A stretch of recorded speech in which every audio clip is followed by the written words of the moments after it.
crianças. Graças a Deus eles tinham minha mãe, né? Sim. Que é a minha mãe, sempre me ajudou demais. O Daniel e o padrinho dele. Então a gente vinha ganhando as coisas e ia vivendo. Aí eu fui nesse culto na quarta. Sabe aquela igreja pequenininha com cheirinho de massa ainda? Cimento. É tão bom, né? E eu fui nesse culto. Eu gosto. Eu sou apaixonada. Quando eu cheguei na porta da igreja, tinha um senhor. Eu até o conheço até hoje, né? Sim. Hoje é um amigo. E aí, ele me recepcionou na porta dessa igreja. Ele já me recebeu com a paz, e me disse que eu era bem-vinda, e eu sentei naquele banquinho de madeira ali. Então, o louvor que cantou ali já me tocou diferente. Eu não entendia muito da palavra, porque eu não conhecia esse Jesus, Sim. né? E eu ouvi tudo. Quando o culto estava para terminar, a pastora da igreja disse assim para mim, falou, moça, eu tenho um recado de Jesus para você. E aí eu falei, levantei minha mão e falei, amém, né? Se era de Jesus. Sim. Aí ela falou assim manda te dizer o Senhor. Você é a esteira da sua casa. Se você andar, a esteira anda. Se você parar, a esteira para. Então, se você caminhar, a tua família caminha. Se você parar, a tua família não caminha. E para você entender que é Jesus que está falando contigo, ele vai te entregar um presente. Aí eu falei, amém, mas eu fui embora muito brava. Irmã Jamila, eu fui muito brava para casa. Eu falei, ué, Jesus, eu não sou a filha mais velha, eu não sou a filha mais nova, eu não quero ser esteira, não. Deus me livre, tem que andar para esse povo andar, porque esse povo não quer andar, não. E eu falei, agora o presente eu quero. Isso foi numa quarta. Quando foi na sexta, eu recebi uma carta do governo dizendo que eu estava apta a receber o meu... Não sei como chama agora, não é 13º. Quando você trabalha, é 13º e eu nunca tinha recebido. Porque eu tinha recebido, eu tinha começado a trabalhar, tinha muito pouco tempo fichada. Menina, eu recebi aquela carta literalmente como um presente. E eu comecei a fazer planos com aquele dinheiro. Tava a data lá de lá, sacar o dinheiro na Caixa Econômica. E eu já comecei a fazer planos. Só que nos meus planos era festa. Era festa. Eu bebi o dinheiro todo. Mas como Jesus estava me dando um presente, e eu estava usando tão mal aquele presente. Mas para você ver que era Deus falando contigo. Era para eu entender que aquilo que ela tinha me falado tinha coerência. Sim. E é você quem decide o que você vai fazer com o que o Senhor te dá. Ele é pai. Ele é pai. Ele não proveu o dinheiro para que eu fizesse o que era ilícito. Sim. Ele proveu o dinheiro para que eu fizesse o que era correto. Mas as minhas escolhas, mais uma vez, me colocou em má situação.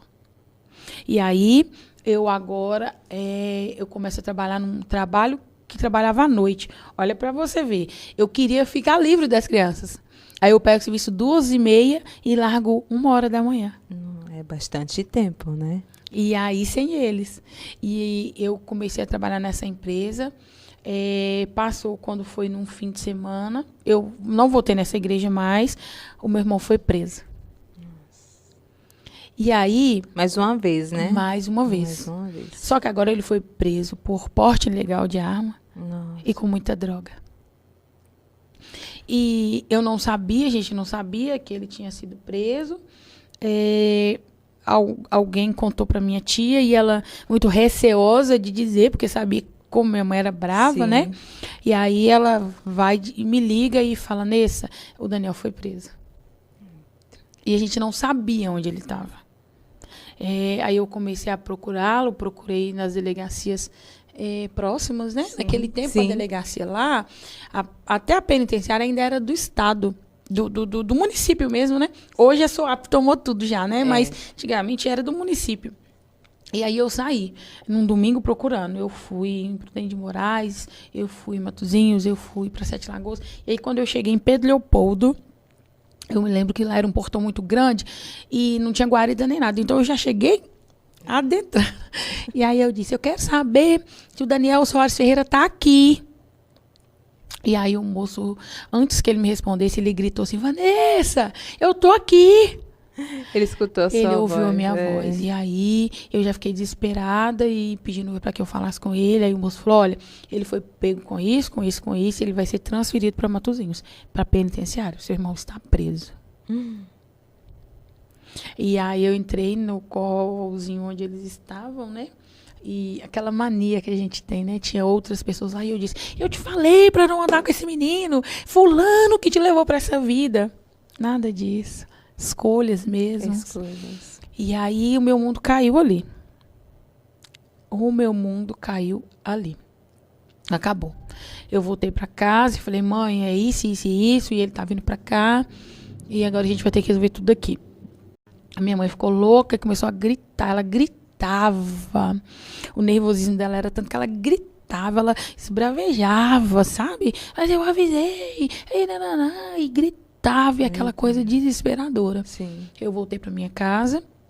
A minha irmã, irmã Jamile, ela começou a ter algumas deficiências mentais, sabe? Ela sempre amou o Daniel de uma forma diferenciada também, né? Ele sempre foi, o que eu digo, ele sempre foi o nosso menino. Menina. Sempre foi. Mas ele tem um coração maravilhoso. E aí a minha irmã começou a ter alguns problemas mentais. Esquizofrenia, depressão, síndrome do pânico, sabe? E ela dava surtos psicóticos. De repente, assim, ela começou a ter esse problema. A gente recebeu uma revelação que ela foi acometida de uma obra de macumbaria. Sim. Eu acredito que quando você tem uma vida com Jesus, quando você é servo de verdade, nenhum mal te sobrevém. Mas quando você não tem Jesus... Quando você está assim, com Jesus, na linha... Quando você não tem Jesus, você está propícia a receber aquilo que o espírito mal tem para te oferecer. Infelizmente, sim. E aí ela dava surtos, sabe? Surtos mesmo. Uma vez ela quebrou a casa toda. Ela tentava suicídio, sabe? E aí agora a gente está numa situação muito ruim. Ela agora teve uma filha, ela teve uma menina, a Ana Clara. Então ela tem 2 filhos e eu 3 filhos. A casa ficou um pouquinho apertada para todo mundo. Então eu resolvi mudar. Nessa mudança, com recurso muito pouco, eu fiz a minha mudança de carroça. Eu chamei um amigo da carroça, eu fiz uma mudança e eu mudei para uma casa menor. Então nessa casa menor cabia só eu e os meus meninos. Então, eu mudei. Com a prisão do Daniel, eu comecei a entender que eu precisava ajudar ele de alguma forma. Mas eu também precisava ajudar a minha irmã de algum jeito. Sim. Aí, o que eu fiz? Fui procurar Jesus. Glória a Deus. Foi aí. É o caminho certo. Eu não fui, né? Vou falar ali para o pessoal de casa. Eu não vim para Jesus